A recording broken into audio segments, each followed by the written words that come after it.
ፌዴሬሽን I don't know ኢትዮጵያ ረጅም ዓመት ያገለገሉ በዓለም ዙሪያ ያለ ረፍት የሚዞሩ ፓስተር ሳምሶን ናቸው። ለኔ በጣም የረጅም ዓመት ፈርስ የግል ጓደኛዬ ነው። ብዙ ማለት እንችላለን ከሱ ጋር። በጭብጨባ ቆመን እንቀበለው የእግዚአብሔርን ሰው። ቆመን እስቲ በጭብጨባ እንኳን ደህና መጣ እንወድሃለን።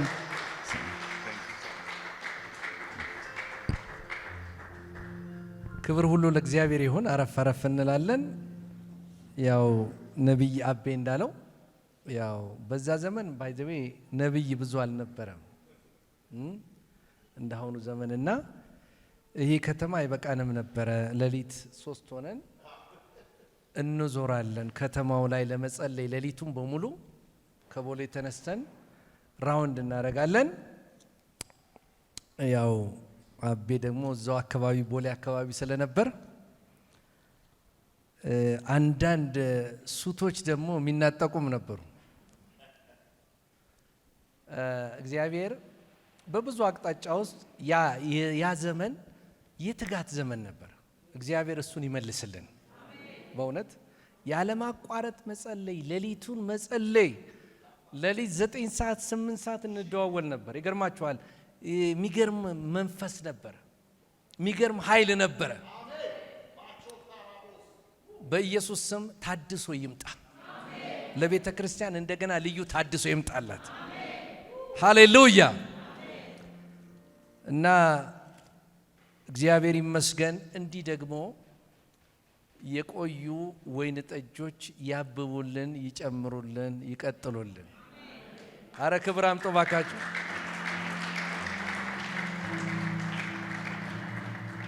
እግዚአብሔርን እጅግ አድርጌ አመሰግናለሁ። ዛሬ እንግዲህ ከረጅም ጊዜ በኋላ ነው። ይሄኛውን ቤተ መቅደስ አላየሁትም። እንዲህ ተውቦ ደግሞ እግዚአብሔር እንድናገለግል በሮችን የከፈተ። እስቲ አክብሩት ጌታን።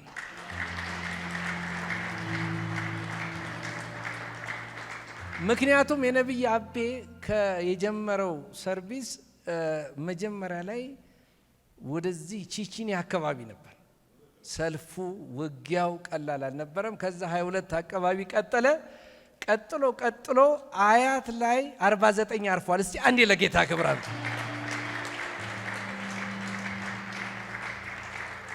ክብር ለአምላካችን ለእግዚአብሔር ይሁን። እንግዲህ የረዳን ያገዘን እንደተናገረው ደግሞ በብዙ አቅጣጫ የእስራኤል አምላክ እግዚአብሔር እኔ ብዙ ታግዬ ነበር ቸርች ለመጀመር። መንፈስ ቅዱስ ምን አለኝ አንዴ፣ አንተን በፍጹም ምትቀመጥ ሰው አይደለም አለኝ። ምትንቀሳቀስ ነኝ። እግዚአብሔርም የናዝሬቱ ኢየሱስን በመንፈስ ቅዱስ ቀባው። በአጋንንት የተጠቁትን ነፃ እያወጣ በስፍራዎች ሁሉ ዞረ ይላል። ሊያዞረን ወደደ። የእግዚአብሔር ድምፅ መጣና ስማ አለ፣ አትቀመጥ ትዞራለህ አለኝ። አረ ክብር አስገቡለት ለጌታ። ክብር ለስሙ ይሁን። ሁላችንም ተነስተን ለእግዚአብሔር ቃል ክብር የእግዚአብሔርን ቃል እናነባለን። ሐዋርያት ሥራ ምዕራፍ 10 ላይ ያለውን የእግዚአብሔርን ቃል ሁላችንም እናወጣለን። ሁላችንም የምናውቀው የእግዚአብሔር ቃል ነው። እንደዚህ ይላል። በቂሳሪያ ኢጣሊካ ለሚባል ጭፍራ የመቶ አለቃ የሆነ ቆርኔሌዎስ የሚሉት አንድ ሰው ነበረ። እርሱም ከቤተሰቦቹ ጋር እግዚአብሔርን የሚያመልክ የሚፈራ ለሕዝቡም እጅግ ምጽዋት የሚያደርግ ወደ እግዚአብሔርም ሁልጊዜ የሚጸልይ ነበረ። ከቀኑም 9 ሰዓት ያህል ቆርኔሌዎስ የሚለው የእግዚአብሔር መልአክ ወደ እርሱ ሲገባ በራእይ በግልጥ አየው። እርሱም ሃሌሉያ ክብር ለእግዚአብሔር ይሁን። እርሱም ትኩር ብሎ ሲመለከት ደንግጦ ጌታ ሆይ ምንድነው አለ። መልአኩም አለው ጸሎት ምጽዋትን በእግዚአብሔር ፊት ለመታሰቢያ እንዲሆን አረገ። ነገርሽ ዛሬ ያርጋል። አረ ኢየሱስ ጌታ ነው። ጸሎት እንዲያርግና ከሰማይ ሰማያት መልእክት ይዞል የሚመጣ ልዩ መልአክ ዛሬ ወደ ቤት ይታዘዛል። ሃሌሉያ።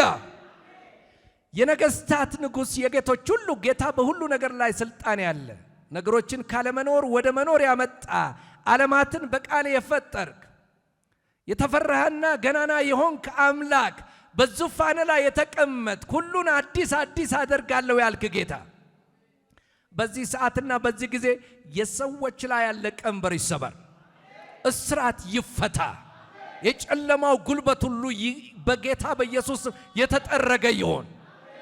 የናዝሬቱ ኢየሱስ የእግዚአብሔር ልጅ በዚህ አካባቢ የሚሰሩ መናፍስቶች ሁሉ የተቀጡ ይሆኑ። ስራቸው የፈረሰ ይሆን፣ እቅዳቸው የፈረሰ ይሆን፣ ዓላማቸው የፈረሰ ይሆን። ፊት እንደ ፀሐይ የሚያበራ አይኖች ነበልባል እግሮች ጋለ ናስ የሆነ እውነተኛና የታመንክ ምስክር ከሙታንም በኩር የምድር ነገስታት ገዢ ሆንክ።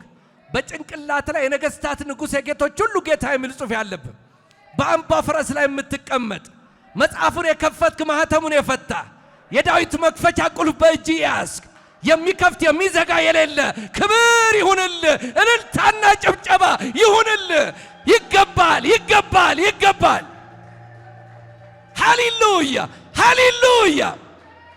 ታርዳል ከነገድ ሁሉ ከቋንቋ ሕዝብን በደም ዋጅተሃልና ለአንተ ለታረድከው በግ እልልታና ጭብጨባ አምልኮ ይገባል፣ ይገባል፣ ይገባል፣ ይገባል፣ ይገባል።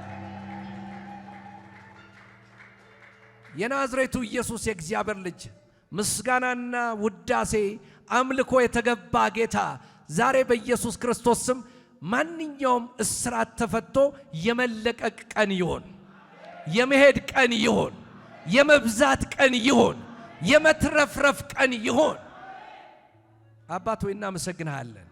ሁሉ ለክብር ይሆን።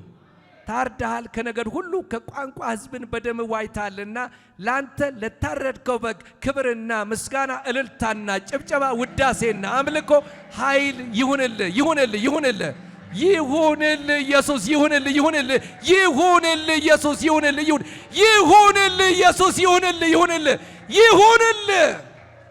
ከፍ በል። ሁሉ ለክብር ይሁን በኢየሱስ ስም አሜን።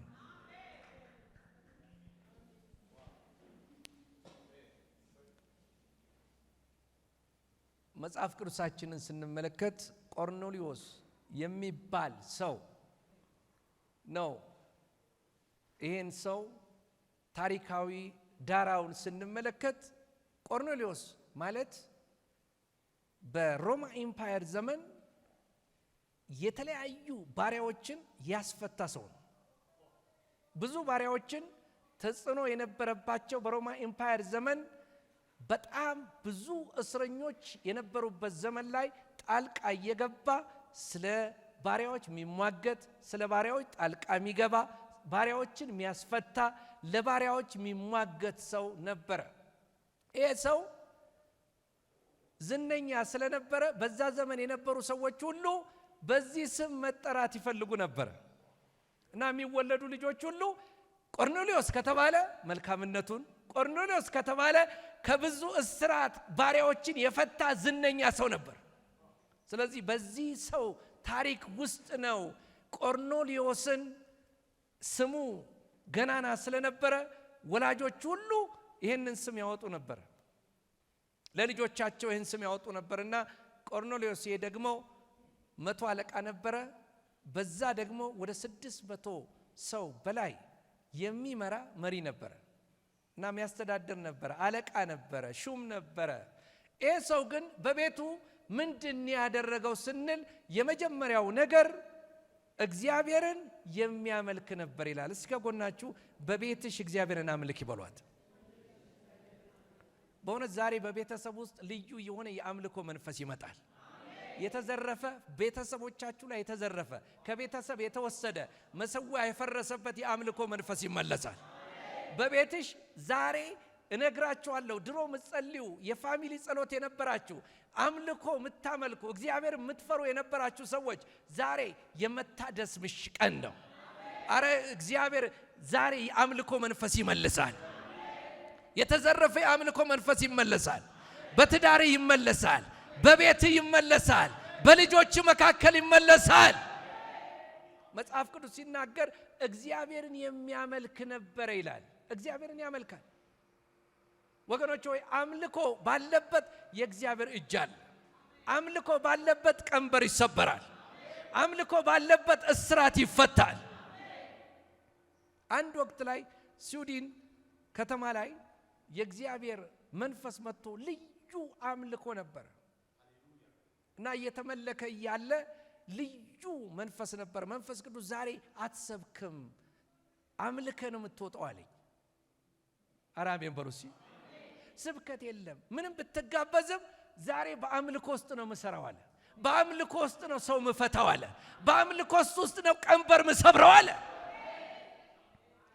ወገኖች ሆይ የጨረስነው ፕሮግራሙን ከቀኑ 9 ሰዓት ነው ያለቀው። የጠዋቱ አምልኮ ምንድነው ስትሉ አጋንንቶች ይወጣሉ፣ ሰዎች ይፈወሳሉ፣ የእግዚአብሔር እጅ ይመጣል፣ አምልኮ ይቀጥላል። የማያቋርጥ አምልኮ መፍሰስ ጀመረ።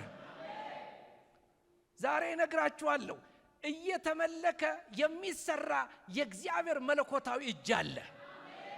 ዛሬ ልክ እንደ ቆርኔሌዎስ ቤተሰብ የተዘረፈ የአምልኮ መንፈስ በቤትሽ ይመለሳል፣ በኑሮሽ ይመለሳል፣ በሕይወትሽ ይመለሳል። ተወስዶ የነበረ ጠላት ዘርፎት የነበረ በብዙ አቅጣጫ ያጣችሁት ያ አምልኮ እግዚአብሔር እንደገና ወደ ቤትሽ ይመልሳል። ወገኖች ሆይ መጽሐፍ ሲናገር ሐዋርያው ጳውሎስና ሲላስ በነበሩበት ዘመን እግዚአብሔር ጋይድ ያደረገው ምንድነው? ወደ እስያ አትሂድ፣ ስራ ያለኝ መቄዶንያ ነው አለው። አንድ ሽማግሌ እርዳታ ይጠይቅ ነበረ። ወገኖች ሆይ እርዳታ የሚያስፈልገው ትውልድ መካከል እየላከ ቀንበርን የሚሰብር የክብር ጌታ አለ የሚል እስቲ ጭብጨባ ያምጣባካል። እርዳታ የሚያስፈልገው ትውልድ አለ። እርዳታ የሚፈልግ ትውልድ አለ። እርዳን አለው። ወዴትም አትሂድ፣ እርዳታ ያስፈልገናል። ወደኛ ከተማ ግባ፣ እኛ ከተማ ውስጥ የሚሰራ ስራ አለ፣ እኛ ከተማ ውስጥ እግዚአብሔር እጅ እንዲመጣ እንፈልጋለን የሚል እጅ ነበር። ዛሬ ነግራችኋለሁ መንፈስ ቅዱስም ወደዛ ላከው እና እንዴት ቤተክርስቲያን ፕላንት እንደሚያደርግ አይኖቹ ተከፍቶ ነበር እና ወንዙ አካባቢ እህቶችን አየና እህቶችን ሲመለከት በጣም ይገርማል። ከዚህ ሊጀምር አለ። ወንጌል ሲሰብክ እነ ሊዲያ ልባቸው ተከፈተ፣ ተነካ። ወዲያውኑ የዛች ቤተክርስቲያን ታሪክ በቤት ውስጥ ተጀመረ። በነ ሊዲያ ቤት ተጀመረ። ሐር ሻጭ የነበረች ቢዝነስማን ቤት ውስጥ የእግዚአብሔር ወንጌል ገባ። እግዚአብሔርን የሚፈራ ነበረ ይላል። ከጎናችሁ ያለን ሰው ምን አይነት ቤተሰብ ነው? እንዲህ አይነት ቤተሰብ እኮ በምድራችን እየጨመረ ቢሄድ ለውጥ ይመጣል። አራሜን በሉሲ። በጣም ብዙ ለውጥ ነው የሚመጣው። ፈራ እግዚአብሔር ያለበት ትውልድ ቢነሳ እግዚአብሔርን የሚፈራ ይሄ ሰው እግዚአብሔርን ይፈራ ነበረ። ልጆቹ ላይ የሚያጋባው ፈራ እግዚአብሔር ነው። እግዚአብሔርን መፍራት ያጋባል። ጧት ያጋባል፣ ማታ ያጋባል፣ በየቀኑ ያጋባል፣ አያቋርጥም። አረግድላችሁም ፈራ እግዚአብሔር ልጆቻችሁ ላይ የምታጋቡበት ልዩ የተትረፈረፈ ጸጋ ይስጣችሁ። ወገኖች ሆይ ፈራ እግዚአብሔር ነበረው። ረጅም ዘመን መቆየት የምትፈልጉ ከሆነ እግዚአብሔርን በመፍራት ውስጥ ያለ የእግዚአብሔር ጸጋ ያገኛችሁ። መጽሐፍ ቅዱስ ሲናገር ኦዚያን የሚባል ንጉሥ በነበረበት ዘመን የነቢዩ የዘካርያስን ትምህርት እግዚአብሔርን ስለመፍራት ተምሮ ነበር ይላል እና የወሰደው ኮርስ ፈራ እግዚአብሔር የሚል ነው። ይህን ትምህርት ከተማረበት ቀን ጀምሮ የዛ ከተማ ታሪክ ተለውጧል። ኢኮኖሚካሊ ተለወጡ። እሱ ብቻ አይደለም፣ የእርሻ ኢንዱስትሪው በኃይለኛ አደገ። የጦር ኢንዱስትሪው በአንድ ጊዜ አደገ። ብቻ የከተማው ይዘት የከተማው ሁኔታ ተቀየረ። ምንድነው ሚስጥሩ? ፈራ እግዚአብሔር የሚል ትምህርት ስለተማረ። ይኸውላችሁ ማንኛውም ነገስታቶች ተነስተው ነግሰዋል። ይሄ ኦዚያ ግን 52 ዓመት ያቆየው ፈራ እግዚአብሔር የሚባል ነገር ነው። እግዚአብሔርን የሚፈራ ትውልድ ረጅም ዘመን ይሄዳል። አራሜን በሉ ባካችሁ። ቀኝ እጃችሁን አንሱ። እግዚአብሔርን የሚፈራ በሉ። ትውልድ ካለ ረጅም ዘመን ያስተዳድራል፣ ይመራል፣ ይገዛል። እግዚአብሔር ከሱ ጋር ይሆናል የምትሉ ክብር አምጡ፣ ክብር አምጡ፣ ክብር አምጡ፣ ክብር አምጡ። ወገኖች ሆይ ይሄ ኦዚያን ከ52 ዓመት በኋላ ትዕቢት ብቅ አለ። ከራሱ ያደረገ መሰለው። የኃይሉ ታላቅነት ከእግዚአብሔር እንጂ በሸክላ ዕቃ ውስጥ የከበረ መዝገብ ያስቀመጠው እርሱ እንጂ የኃይሉ ታላቅነት ከኛ አይደለም። ክብሩ የሚገባው እሱ ነው። አምልኮ የሚገባው እሱ ነው። የሥራው ባለቤት እሱ ነው የሚል ክብር ያምጣ። ክብር ክብር ክብር ክብር ክብር። ወገኖች ሆይ ከራሱ መሰለው። አንዳንድ ጊዜ እንደዛ እኮ ነው። እግዚአብሔር በስራ ሲጀምር፣ ሰክሰስ ሲሰጠን፣ ጉብኝት ሲመጣ፣ ምድሪቷ ስትታሰብ በቃ ከኔ ነው አለ። ስለዚህ የክህነትን አገልግሎት ልፈጽም ብሎ 70 የእስራኤል ካህናቶች እያሉ እኔ ገባለሁ አለ። እኔ ልግባ እሺ አለና ውስጥ ገባና ለመኑት። ተው አደጋ ይደርስባል፣ ቦታ አይደለም፣ ያለ አሳይመንት አትግባ፣ ስፍራ አይደለም አሉት። ኖ ገባለሁ አለ። ለምን ሲባል ይሄን ሁሉ ሰክሰስ የሰጠኝ እኮ በራሴ ችሎታ ነው ብሎ ተደገፈ። በራሴ አቅም ነው። ሰው በኃይሉ አይበረታም። ኃይል እግዚአብሔር ነው የሚል ክብር ያምጣ ባክ። ኃይል እግዚአብሔር ነው። ኃይል እግዚአብሔር ነው ወገኖች። መጽሐፍ ሲናገር በራሴ ነው አትበል አለው። በቃ አለውና ለምጽ አንድ ጊዜ ሲመጣው ጭንቅላቱን በቃ ወጣ ከጨዋታው ውጭ። ወገኖች ሆይ ከ52 ዓመት ረጅም ዓመትን ሊያስተዳድር እግዚአብሔር በህይወቱ ፈራ እግዚአብሔር አስቀምጦ መንገድ ላይ ነው የቀረው። በቃ ወጣ። ዛሬ ነግራችኋለሁ፣ እግዚአብሔርን የሚፈራ ትውልድ ይስጠን። አሁን ከዚህ በኋላ የሚመጣው ጄኔሬሽን ፈራ እግዚአብሔር አሜን ይውደቅበት። የሚያስደነግጥ ፈራ እግዚአብሔር የሚወድቅበት ትውልድ ይነሳልን። ወገኖች ሆይ ይነሳ። የቆርኔሌዎስ ቤተሰብ እግዚአብሔርን የሚፈራ ነበረ። አስገራሚ ነው። ፈራ እግዚአብሔር ነበረ። በብዙ አቅጣጫ እግዚአብሔርን ይፈሩ ነበረ። ድሃ በምድር ሁሉ አለና እጅን ዘርጋ ይላል መጽሐፍ ቅዱስ። አንዳንድ ሰው እጁን መዘርጋት ያቀተዋል። ዘርጋ ካለ ዘርጋ ነው። አሜን በሉ እስቲ ዘረጋለሁ በሉ። አረ ኢየሱስ ጌታ ነው። እኔ በጣም የምትገርመኝ ሴት አለች መጽሐፍ ቅዱስ ላይ፣ ዶርቃ የምትባል ሴት። ዶርቃ የምትቆረስ ሴት ነች። ሴትዮዋ ዋዛ አይደለችም። በሄደችበት ኢዮጴ የምትባል ከተማ ውስጥ ኢምፓክት ያመጣችው በመስጠት ነው። ከተማውን የወረሰችው፣ ከተማውን የገዛችው፣ ከተማው ላይ ተጽዕኖ ያመጣችው አንድ ነገር ነው፣ መስጠት ነው። መበለቶች ሲያስቡ ዶርቅዬ ነው የሚሉት። አራሜን በርሲ ዶርቄት የታለች? ሲቸገሩ ግራ ሲጋባ አይዟችሁ አለው ትላለች። አረ ዶርቃዎች ያስነሳልን። በዚህ ቤተክርስቲያን ልዩ ዶርቃዎችን የሚያስነሳ ክብር ይምጣባካ። ይኸው ለመበለቶች የሚተርፍ የሚቆረሱ የሚሰጡ እስቲ አሜን በሉ ባካችሁ። አረ ኢየሱስ ጌታ ነው። አንድ ጊዜ ቤት ውስጥ ረጅም ጊዜ ነው እንግዲህ ቅድም ነብዩ አቤ እንደሚናገረው በዛን ወቅት ላይ 800 ብር ኪሴ ነበር እና ያ 800 ብር በቃ ሾፕ ለማድረግ ነው። ያው በደንብ ነው የሚሸፍነው በዛ ዘመን ለአንድ ወር በደንብ ነው 800 የዛሬውን አታንሱብኝ።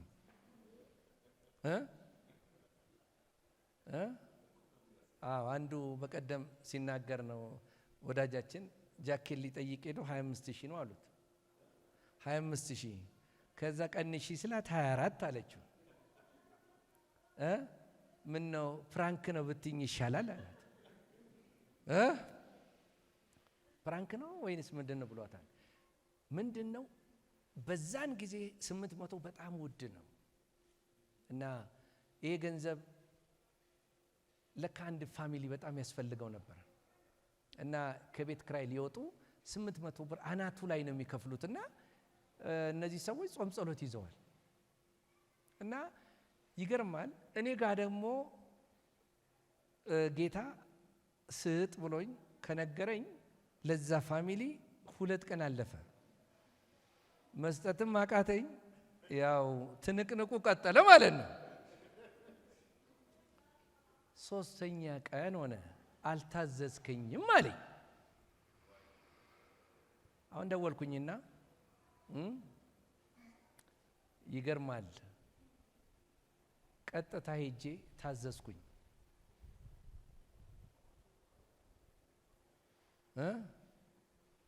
ደውዬ ልክ ስሰጣት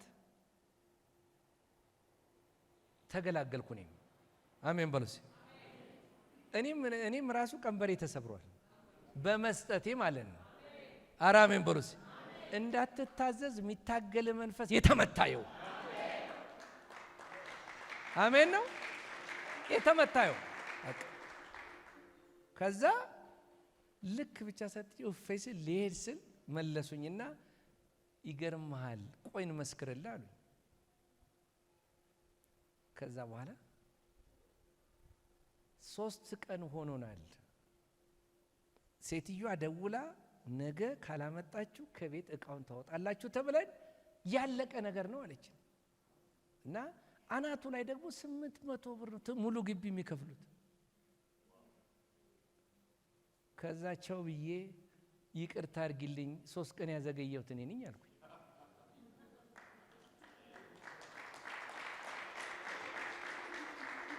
ከዛ በኋላ ልክ ገብቼ እየጸለይን እያመለክን ደስ ብሎን ከባለቤቴ ጋር አሜን በሉስ። በሁለተኛው ቀን ከፊላዴልፊያ ተደወለ። ቅድም ነብይ አቤ ብር የሰጠችን ሴት ነች።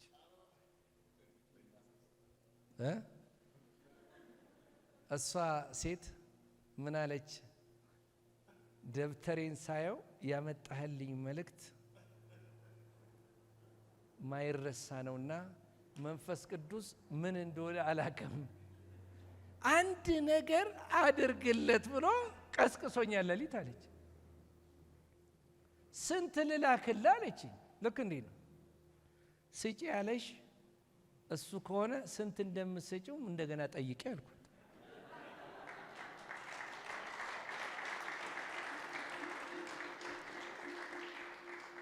ወገኖቼ 4 እጥፍ ሆኖ በዌስተርን ዩኒየን ተለቀቀ። አረ ክብር አምጡ ባካችሁ።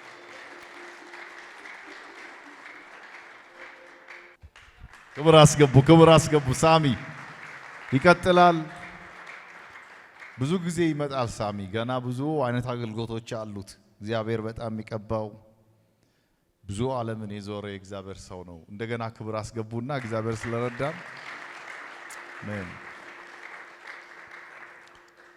ለአንዲት ልጅ ከባድ መልእክት ይመጣል ቅድም ከቆምኩ ሰዓት ጀምሮና ይዞ መሄድ ደግሞ ያው መልእክተኛ ያረጋው መልእክተኛውንና አንቺ ማነው ስምሽ? ነይ ወደዚህ አስቴር አጨብጭቡላት። እኔ ማየው የተገፋሽበት ነገር አለ።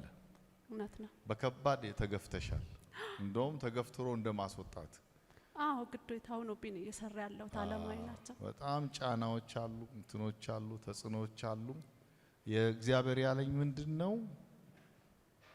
ይህኝ ወገብሽን ታጠቂ፣ ልብሽን አስፊ፣ ጸሎትሽን ሰምቻለሁ። ክብር አስገቡ እስኪ በደንብ ሃሌሉያ። በጣም እና በቅርብ ጊዜ ምስጋና ውስጥ ትገቢያለሽ። አሜን። ጥቂት ወራት ውስጥ ያንቺ ነገር ተሰርቶ አልቋል። ክብር አስገቡላት እስቲ። በጣም ጥቂት ወራት very short ያው ጥቂት ወራት ጠጋ አድርግላት። ጥቂት ወራት እናንተ ክብር አስገቡ። በጣም ጥቂት ወራት ገና ስቆም ነው የነገረኝና አንድን መልእክት እኔ ማት ጊዜ ካላየው አላመጣውም ወደ ሰው። አልቋል ነገርሽ። አሜን። ምስጋና ውስጥ ነው ያለሽ። አሜን። እንደውም ሰሞኑን ብር ብዬ ልጥፋ የትም አጠፊም። ብዙ በረከቶች ከፊትሽ መጥተዋል። አሜን። በጎነቴን አሳይሻለሁ። አሜን። ይህን ሐዘን ከውስጥሽ አወጣው ይላል። ክብር አስገቡላት አንዴ።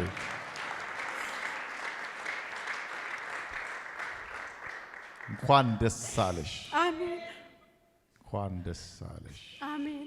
አላውቅም በከባድ ሁኔታ ነው እግዚአብሔር እየጎበኛት ያለው። እግዚአብሔር መልክንም ቁመናንም አይቶ አይናገርም። በእኔ መልእክት ሲያመጣ ዛሬ በምታዩን ቁመና አይደለም ምን ያለሁት። ለዚህ ነው እኔን መልእክተኛ ያደረገኝ። ሰው ቀዞር ብሎ በማያየኝ ሰዓት፣ ሰው ፊቱን በሚያዞርብኝ ሰዓት ዓለም አቀፍ አገልጋይ አደርግሃለሁ ነው ያለኝ። እንኳን ሰው የኔን መልእክት እልል እኔም ላይ መስለኝ ይችላል። ለዚህ ነው እኔን መልእክተኛ ያደረገኝ። ስሙ ይባረክ። አላውቅም ጥሪም አለሽ። ወደ ጥሪሽ ትመለሻለሽ። ክብር አስገቡ። ጥሪም አለሽ፣ ወደ ጥሪሽ ትመለሻለሽ። እስቲ እልልታ እንዲያስገቡና ልጨርስ። እግዚአብሔር የተመሰገነ ይሁን። ከማን ጋር ነው የምትኖሪው? ከቤተሰብ? አይ ብቻዬን ነው እኮ ብቻሽን ነው የምትኖሪው? አይ ነው ስላየው ነው። ቤተሰቦች እዚህ አይደሉም። የት ነው ያሉት? ባሌ ጊነር የሚባል ሀገር ነው። ባዶነት፣ ብቸኝነት ምንም በቃ አሁን ታሪክ ተቀይሯል። አሜን። ኤኒዌይ ብዙ ማለት አልፈልግም። እግዚአብሔር ይመስገን። እናገኝሻለን ሰሞኑን። ክብር አስገቡልኝ። ጌታ ይመስገን።